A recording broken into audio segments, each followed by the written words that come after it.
Hey guys, it is Chad here from the Battle Warrior Podcast, and I'm just letting all you listeners know that the Battle Warrior Podcast episodes will be available across all podcast platforms, guys. So sit back, relax, and enjoy this brand new episode today.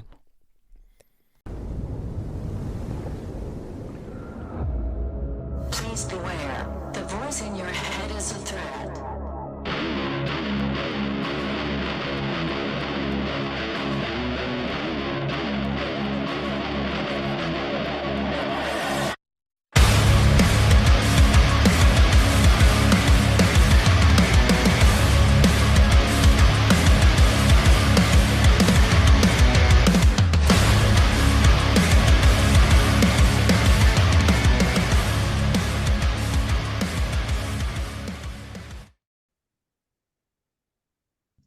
All right, hey guys, welcome to Battle Warrior Podcast. I have I'm gonna say beautiful, beautiful guest on this end of it. It's the long list of accomplishments and in general, and let's just focus on the servant because, like you said, you're talking about okay, we're taking these retail space environments, serial entrepreneur, all the beautiful, beautiful, amazing accomplishments, but I'm looking at serving. To me, I'm going to say it this way. So like sharing the wisdom, bringing jobs to a local community, teaching people about the things we're talking about with like trafficking, focusing, all that stuff. But I was going to say, Anthony, Amunategui, I apologize. Amunategui. We'll get it. Thank It's you. a tough one, Chad. It's a tough one. That's a tough one to get out. I know, and you're only, and guys, he's a Midwestern guy like too, and for some odd reason, he's in Chicago. I'm north about 2 hours. We can sit here and tease about the Chicago, Wisconsin thing. I'm not going to do that. That's for a whole different day. But sometimes north in Wisconsin, the tongue does not grab some accents at times here. So, but I want to say thank you very much for joining this podcast. But yeah, like I was going to say, the accomplishments are a long list. You're key developers for many great things. But the main thing is serving. So how do we let's look at it from the beginning, then we'll do the growth side of it here. So what got you to the beginning stages of the trajectory you have right now? Chad, before I get started, first I just want to say thank you. Your podcast, I listen to your podcast. I love your podcast. You are a sounding board and shine light on some great people. The guests you have are great. The work you're doing blows me away. I'm honored to be on it. I feel humbled to be here. I hope that I'm a small part of what you're doing, and I'm grateful to be here. To ask the kind of the question of how do you get here? Everybody's journey is a little different, and mine's it's not a big deal, but it's a life like every man. I feel like I started my life. Yeah, I've got this great dog, and she's sitting right here on the floor next to me, and my life started like that dog does. Anytime I let her off the leash and she runs around somewhere, she sniffs everything, just sniffing the world, getting all the energy. She's so curious. And my first 48 years on the planet was that way, right? I mean, I literally spent my first 48 years. I started my career early on in Florida as a stockbroker. I worked in one of those boiler rooms in the 80s before the market crashed. Then the stock market crashed in the 80s, and I became I started a business, went back to college and started a business painting houses, and that got me into commercial construction. That led me to a company doing commercial development. I went to work for a company called Discovery Zone. It was a playground for kids up here in Chicago. I was in a company for a couple of years. This little redneck kid who was going to live in Florida his whole life came up to Chicago, and now it's been 30 plus years I've been up here. I've built brands like Discovery Zone, Blockbuster Video, Boston Chicken, Einstein Bagels, Panera Bread. I built the first 250 Panera Breads ever, and it was part of some great development teams. And later on, I started my own development company, and today we build about $100 million worth of development a year all around the country, and that's fun. But as you go through that, there's these ups and downs as a man, right? If you could look back a little bit, some of those years weren't so great. When I was 48. I recovered from alcoholism. I would say recovered, but I started my journey in recovery. Right, I drank a lot. I spent most of my early life believing I can get away with it, but somewhere that addiction reached up and bit me in the ass, and I couldn't let go of it. And the real start of my life, I feel like, started there. Like all of my life was prepared for that moment. And when I found a 12-step program, I went to rehab for a little bit. that was all shocking. Those first few months of being sober were just a little overwhelming. I don't know that I was kind of a miserable little cuss for the first bunch of years. And so the old timers would I remember this old guy, Vince, I'd be in this 6:30 a.m. meeting, and there'd be a new guy in the meeting, and he'd push me over there, go, Anthony, go help that guy. You're miserable. And you go help him, you'll be happy. Like, what does that have to do with getting sober? Listen, go figure that out. And it literally, like, I just listened because I was tired of being tired, right? I wanted what that guy had. And I went over and gave someone my number, and then I gave a couple guys my number. And every time a newcomer would come in, he'd say the same thing. And all of a sudden, those guys would call, and you would talk to them, and I could relate to them. And being a newcomer myself, I kind of relate to where they were at, and they would ask, how are you staying sober? I'm like, look, I go to a lot of meetings. I go to a lot of these meetings. I really jumped in. I got actively involved, and that was a game changer.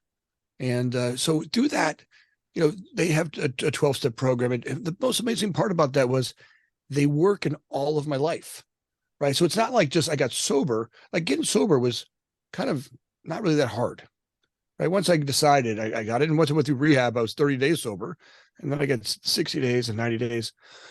That wasn't that hard. It was more the emotional sobriety. Like, how do you get sober and be happy? That's a friggin' hard one to figure out, right? How do you get that piece, right? And I was committed to not being sober and miserable, but I can't say that's how I was for my first 90 days, 6 months. I wasn't all that happy. I was just trying to figure it out. I was in this new skin. I didn't know how to, like, what am I going to do when I go out to dinner? And they ask us, what do you want to drink? Like, I would remember going out to dinner before I go. I didn't go out to dinner for the first like 5 months because I was afraid they were going to ask me what I wanted to drink, and I didn't know what to say.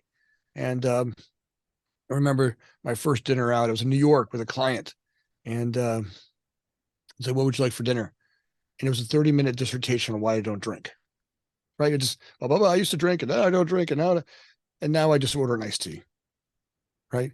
You kind of start with this whole thing, and no one ever cared. Right? It was a big deal to me, but no one really cared, and that's how it started. Right? So that you start to learn that, and what's great about 12-step programs, there are other people around you who kind of help guide you and teach you. And so the steps for me and those programs really had, and the way they work, they're kind of magical. And I really say they apply to every part of your life. And if you look at, I own 9 companies, and out of all the 9 companies, I speak about how to build a company every single day. It's all about an idea that you expand, right? It's every day, all a business is, it's just an idea that you expand and then organize, right? Now, what happens between those two items, right? What happens between expand and organize is confusing as shit, right? Things fall apart. You forget payroll. You get money problems. You got things. Who's going to pay the bills, and who's going to turn on the lights? Who's going to do the marketing? There's all kinds of confusing stuff. Now, the problem is that most of us, if getting sober, physically sober is important, there's another part of it's called mentally sober, right? And just as much as I got off on booze and alcohol and drugs, I get off on emotions, right? I can get really, really high on fear, anger, resentment. Those are just as much a drug to me today as I ever had. And if you really look at my life, any of it was way more. In fact, I would say to you, anger is better than tequila. I could be freaking pissed at you, right? Or a fine resentment is like a good wine. That asshole, God damn it. Right. And you can really get caught up in that and check ourselves out. And, what I know about humans, especially people that end up in the alcoholic world, a lot of them are very, very, very creative people. And we shut ourselves down by getting into those emotional places or into drugs and alcohol because we don't know how to yield the sword of creativity. And once we start to get that, we start to practice that, right? That to me is the gift of where we're going, right? The work that you're doing is really helping people see that gift and start to work on each part of that.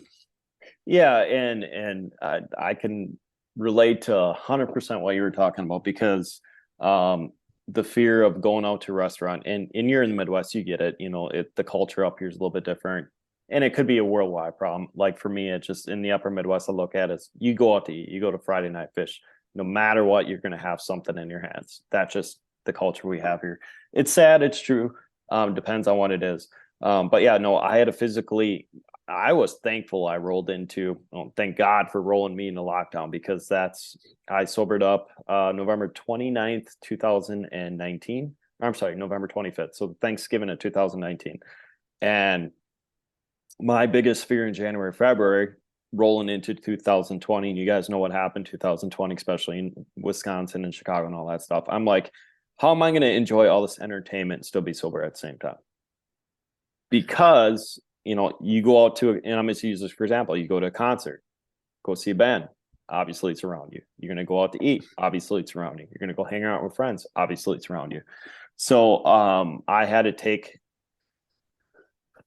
the famous words in the industry is you got to eat crap, pretty much what it is. So I had to physically go and isolate myself and strip myself down and, like you said, be miserable. Like I lived, the fear I took out for drinking, I took out in the gym, or like the fear that I knew I wanted to drink, I would go work, do a podcast, whatever it is.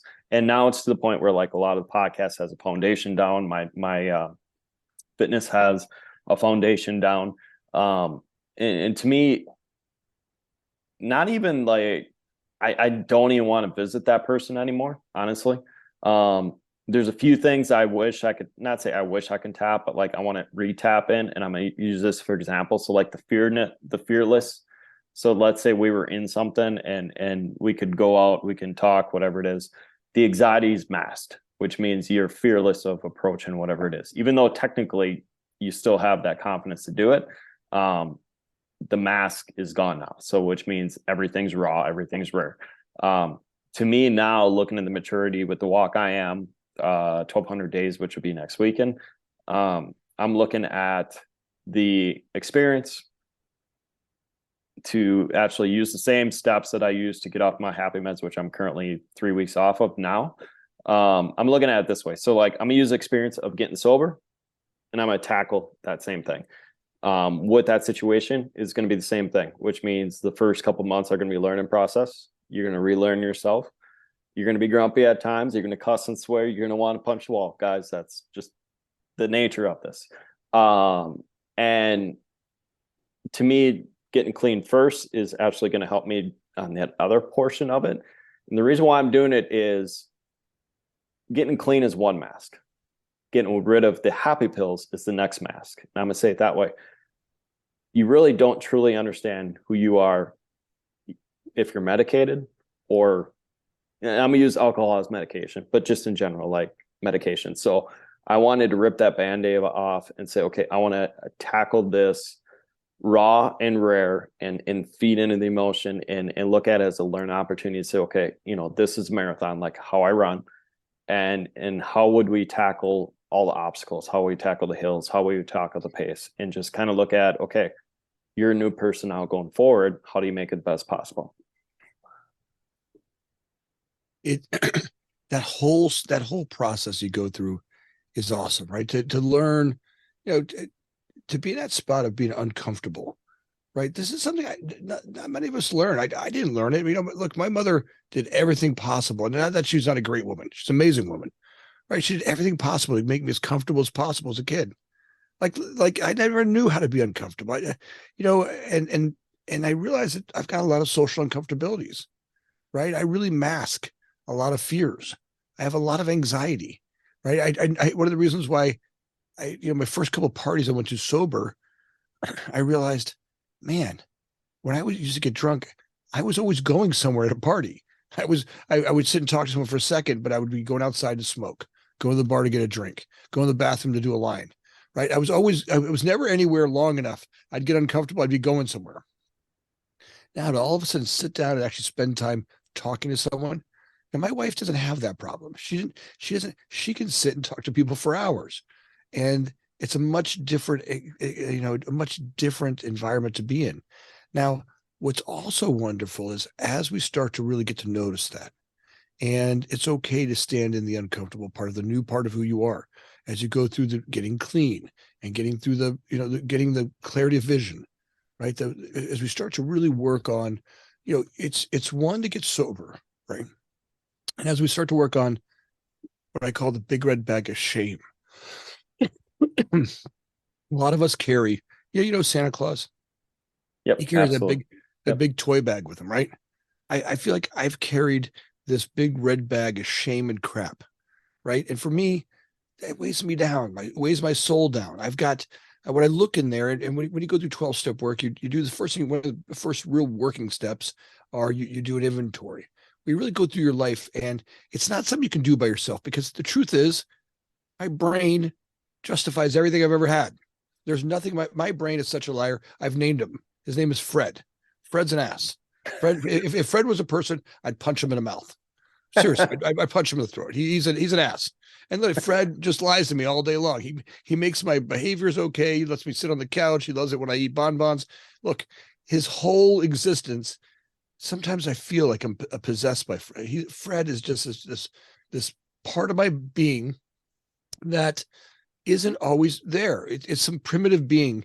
When it sees sugar, it wants to eat it all. It thinks that, oh, if I don't eat it all, the chimpanzees are going to come get it. Some prehistoric brain that I carry with me. Like, if I don't eat all that sugar now, something's going to come by and eat it and steal from me. And I'm like, dude, I go to Costco. I got 12 packs of everything, right? It doesn't realize that, Fred, that's old thinking. I've got plenty. I've got abundance today. In fact, where we're going with artificial intelligence and all the stuff that's happening, coming at us, the world is going to be so damn abundant. We're not going to understand how to do it. Really, the gift of where we're going, what your show does, is helping people get set up for what's about to happen. The world is about, it's about to get dramatically faster. Now, some of us can make that out to be bad. If we looked at no cars to cars, right? Imagine being on a stagecoach, right? You're up there and you're all of a sudden you see that first car come by. You're like, oh, what the hell is that thing? It smells. Hey, those people are going to die, right? Because you, your father, everybody in your community, you've been on horses. Now all of a sudden you got this thing come by. It's got gas. It's going to blow up. It's got smoke, and it freaks you out a little bit. But all of a sudden, within 20 years, we have these beautiful cars. If you look at the early cars that came out, they were some of the most beautiful, elegant cars that took into the early 20s, and beautiful cars, right? And then you go from no TVs to TVs, or no radios to radios. Let's see, that was all 1x growth, right? As a community, we grew. No cities to cities, right? Industrial revolution, no industry to industry. Maybe call that 2x, right? 2 times faster. All of a sudden, that was growing, but it was at a slower pace. Well, computers come along in the 80s, and maybe we call that 5x. Right now, we've got computers and we get internet. Now we can talk. In the last 20 years, we're at 20x, right? The amount of stuff that's happening right now with Instagram, Facebook, Twitter, people going to the moon, people going to a car, electric vehicles, the stuff that's changing, it's wonderful. And a lot of us are checking out, right? Every city wants to look, and that's what the government does. Hey, they don't give a shit about it. They want your tax money. So as long as you're not freaking out, you shut up, drink Miller Lite, smoke some dope, sit on the couch, watch TV, eat bonbons. They don't care. They just want a quiet society who pays their taxes. Now we want to take the opportunity to grow. We want to be the ones who look at it and go, hey, I don't have to do that. I can really live an inspired life. And yeah, maybe there's some days I'll be uncomfortable and some days I'll mess it up. It doesn't mean I have to do that all the time. So your show, I believe, does that. Your show really does a great job of bringing guests on that inspire us to get conscious, right? All the shows I listen to, they're all some former guests who get an awakening, who come alive through that cracked self that we feel we're cracked, right? That part of us, that addiction or whatever story they're going through, they all have a change in that life. And that really, their hero's journey has, it really has them get to a point where the next stuff that happens, they're a lot more conscious. Yeah, and absolutely. And that's the thing. I first of all, thank you for everything. Secondly, that's where I want to focus on, because when we envision, when I envisioned this, it was more of a comedy podcast to begin, and then it just went into personal development, like 100% direction. And I'm like, you know what? I try to be a comedic episode. I'm like, I'm still doing personal development. So I'm like, screw it, I'm doing personal development. That which is common sense. But the reason why I'm so focused on that is, I mean, obviously we grew up, we had our own life. A lot of us blue collar, like you said, down in Florida, redneck life is what you're talking about, but like stuff in our hands. So like I grew up, building stuff, doing farming stuff, wiping down boats, doing fishing tournaments. So stuff with my hands. So like true blue collar stuff. I looked at it as I wish I had a person back in the day, even though I probably wouldn't have listened at the time, but someone to say, okay, hey man, we look at entrepreneurship, we look at business owners. You grew up, you're a lot younger, you think it's this huge complex thing, like this huge complex ball. And what you realize is instead of trying to grab the big ball, I want someone like myself or yourself or whoever it is, I want to kind of project that pattern back to that kid to say, okay, dude, if you do one thing, okay, go to the next level, go to the next level, and understand it's a stairway instead of saying, how am I going to have this huge world on my shoulder? No, look, if I would give one gift to if your podcast gave one gift, I believe it's consciousness.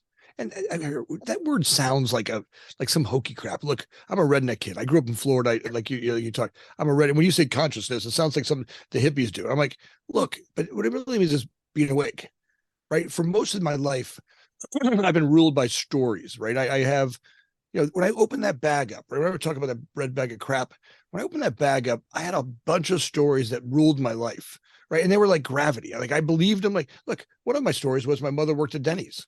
I mean, here, you'd be like this if you were a redneck and your mother worked at Denny's, right? And then one day I realized, I went to private schools, and I remember the first time I realized I was poor, right? I'm on the school ground, and I have my mother was a seamstress at night, right? I'd see my mom sewing. She had piles and piles of pants she'd be sewing zippers in her living room, and little kids, my sister and I used to jump from pile to pile. My dad died young. He was part of a gangster family, right? He got shot by police officers. I grew up in this life that was a little violent.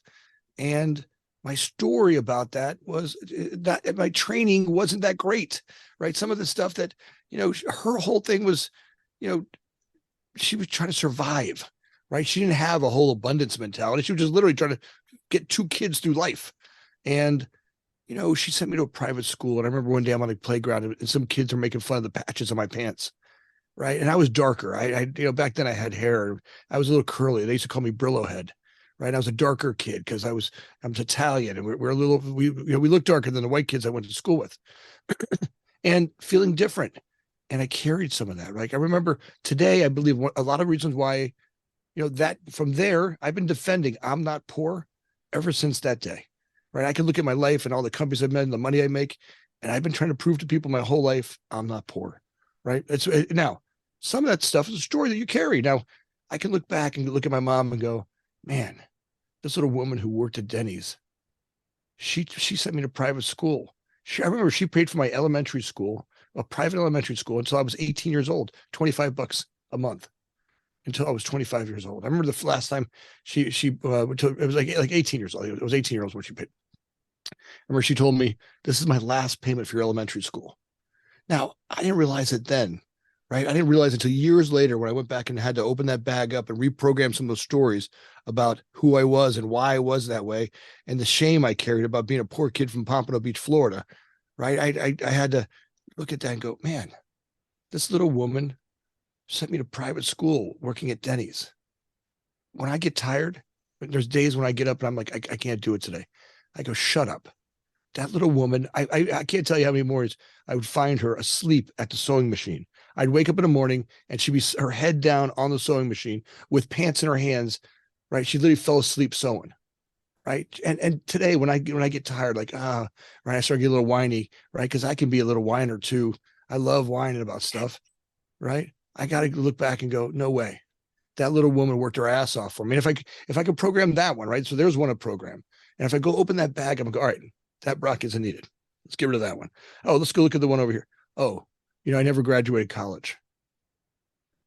Right. School wasn't my thing. I hated school. To me, they sounded like the Peanuts. Wah, wah, wah, wah, wah. That's what the teacher sounded like. Yeah. But today I love learning. I read a book a week. I love learning. I suck it up like a sponge, but I just can't do it sitting behind us. I did make sense. Like English made no sense to me. I before E, unless you're holding a chicken and dancing on a leg, and then except that didn't make sense to me. but I was restless, and teachers looked at me funny, like that kid's got ADD or something. No, I didn't want to be locked down behind that desk.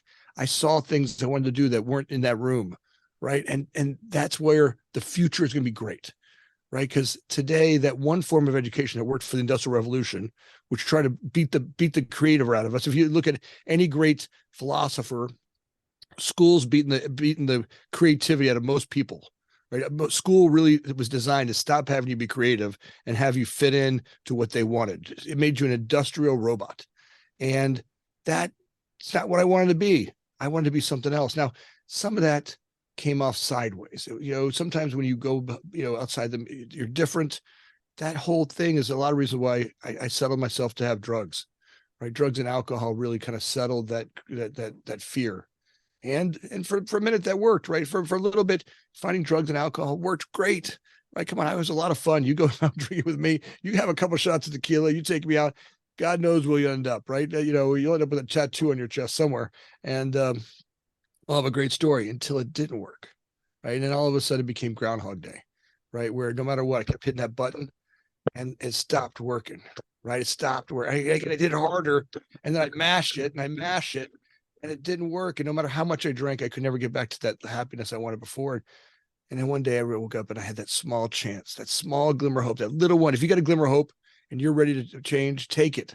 Because I was sitting here in Chicago, and I said to my wife, I don't have it.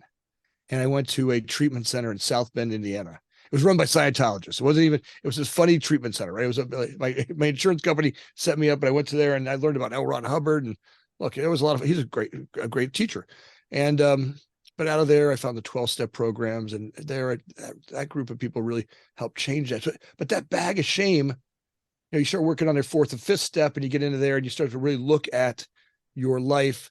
And if you look at your business the same way, if you take that same principle into your marriage, or you take it into the gym, or you take it into your kitchen, right? When I look at my characteristics, right, what are the things that I'm doing, right? If who I am is a result of the actions I'm taking, if everything about my life, I live in the matrix, I can make this up to be anything I want, and literally everything I want. And I couldn't understand that. Like, that was something I didn't understand. I thought, no, man, listen, if you came from where I came from, you'd be lucky to have this. Like, I'm doing pretty good because I was a poor kid in Pompano.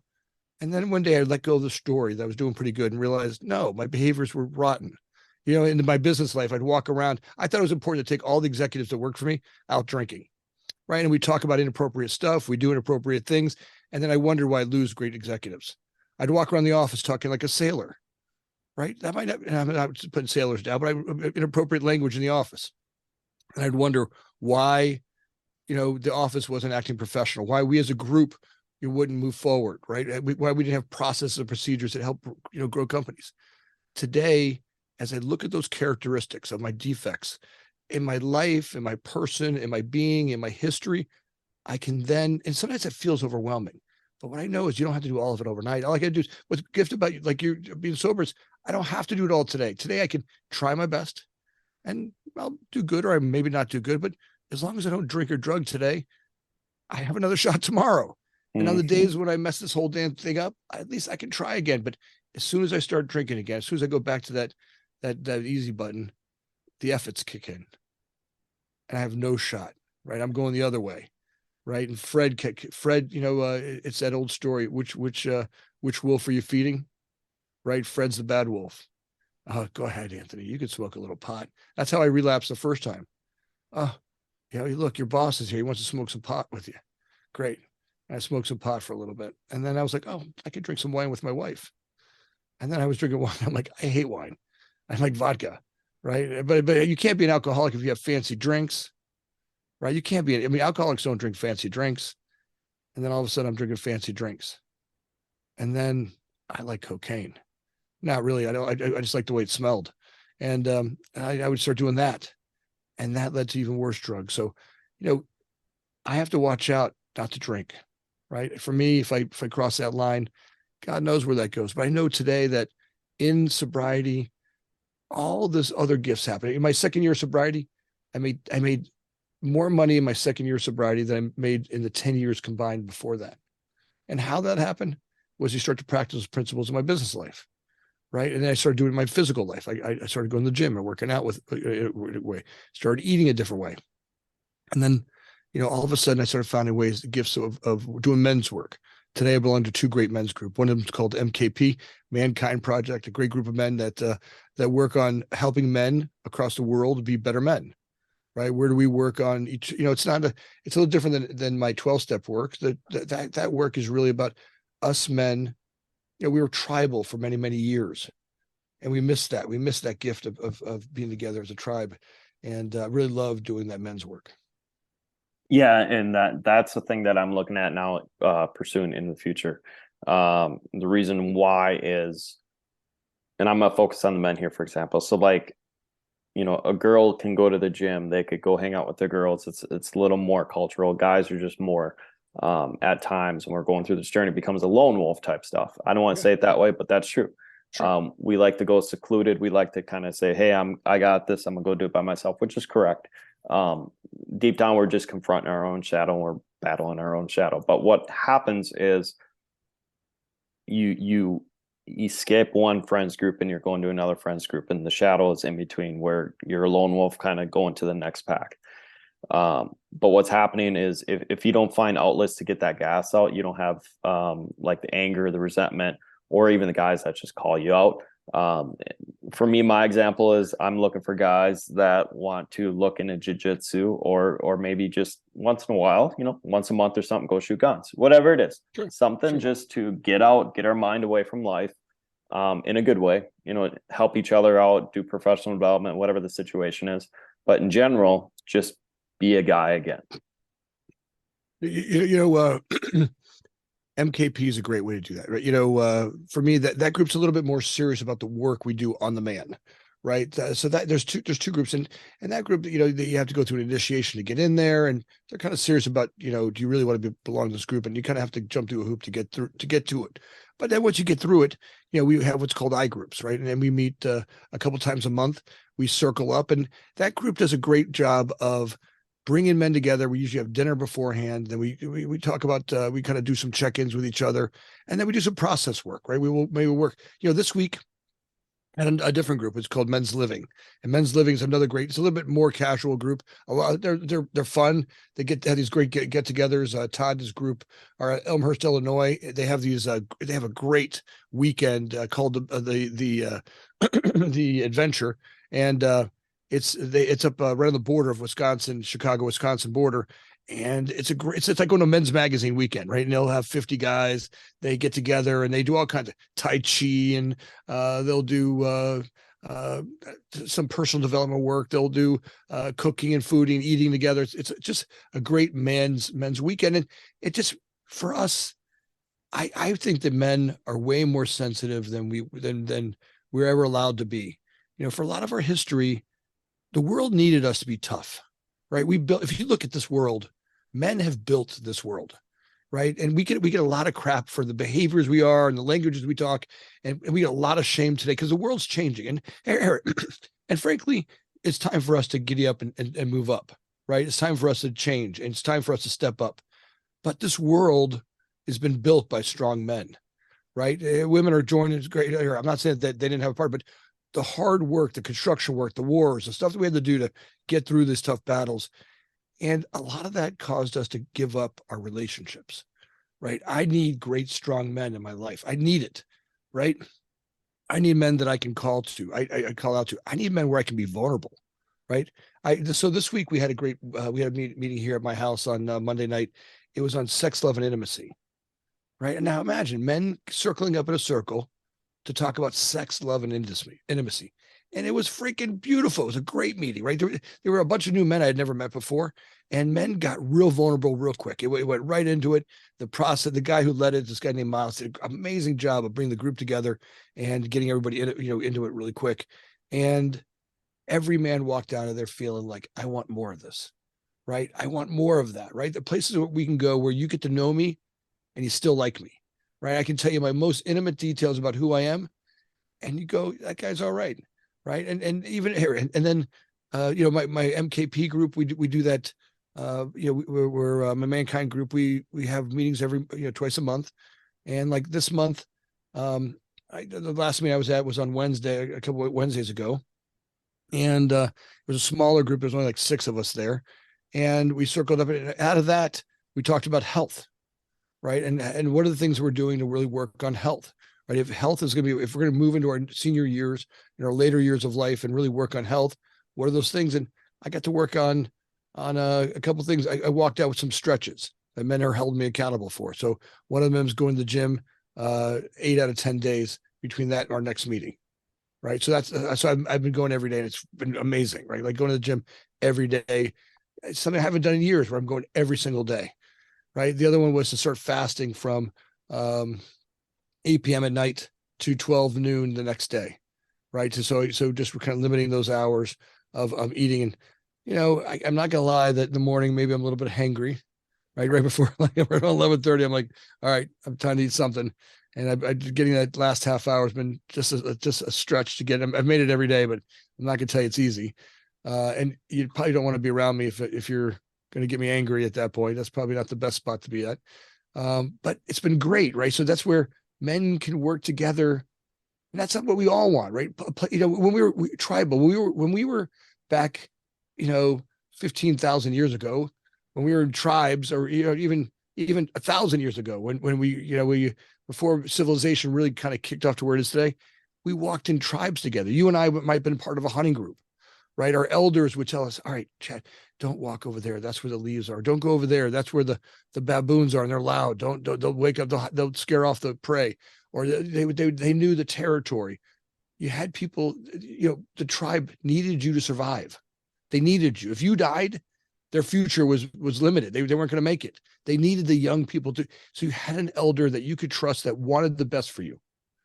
Today, we're struggling, right? We don't have that. We're getting feedback loops from Facebook, Instagram, Twitter, and it's not real friendly, right? We're always told what we're not doing, how not good we are, and we don't trust it. And all I want is I want another man that I can trust to hold me accountable or something. I love it. In my 12-step programs, there's men in those groups that will tell you, shut up and sit down and listen. And when they tell me to me, I love it, because I know in that time, they want the best for me.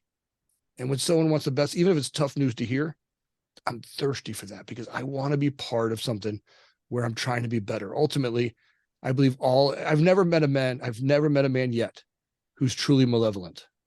I've met some men who are scared. I've met men who act weird, or act scared, or do something when they're frustrated. But the truth is, I don't think they're malevolent. They're either high or distorted, but most of them they're not real malevolent. They're just scared. When we sit down, take them back off their heels, we show them some love and support, man, those guys are usually the biggest lovers I've ever met. Absolutely. And I was going to say, let's wrap this up, because I want to bring you back for more layers of this, plus the AI portion. So there's multiple layers. I would love to bring you back here, but where can all my phenomenal listeners go find all your phenomenal information? Great. All right, so let's make sure Future Factory. I'd love to have you guys come over and visit us over there. I'm going to have you on our podcast over there. So we're going to schedule a date after this meeting. And so futurefactory.live is the website. Future Factory is on all the podcast networks. My name is Anthony Amunategui, and Chad will put that down in the show notes. And I'm grateful, Chad, being on your show. I'm honored. I love your show. I'm a listener of your show, and the work that you do is changing this world. And I hope in some way I supported that a little bit tonight, because I'm honored to be on it. Thank you. Thank you very much. I appreciate it.